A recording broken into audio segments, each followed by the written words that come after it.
ముహూర్తాలు, మంత్రాలు, చిల్లంగితనం, కర్ణపిశాచాలతో సాంగత్యం, సోదెగాండ్రతో సాంగత్యం. అసలు ఆ లిస్టు చూడండి. ఈ దౌర్భాగ్యుడు ఎంత కఠినమైపోయిందో చూడండి. ఇతని హృదయం రాయి అయిపోయిందండి. ఇంత లిస్టు మనం ఏ రాజుకు చూడం అసలు. బైబిల్లో దగ్గరగా 40 మంది రాజులను గురించి రాయబడి ఉంది. ఈ 40 మంది రాజుల్లో ఈ రాజు గురించి ఇంత స్పష్టంగా చూస్తాం మనం. ఇంత లిస్టు చూస్తాం అన్నమాట. సోదిగాండ్ర అంటే దేవునికి నచ్చదు. సోదిగాండ్రతో అసలు మనం సాంగత్యం చేయకూడదు, సోది తెప్పించుకోకూడదు. సోది తెప్పించే దగ్గరికి మనం చేతులు చాపకూడదు. అర్థమైందా? కర్ణపిశాచాలు అంటే చెవు. కర్ణం అంటే చెవు.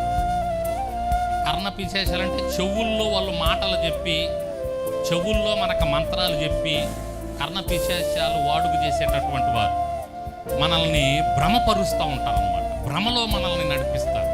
కర్ణపిశాచాలు జరిగించేవాళ్ళు. ఇవన్నీ దెయ్యాలు చేసే పనులు, సాతాను జరిగించే పనులు అన్నమాట. ఇవి చిల్లంగితనం, మంత్రములు చేయటం.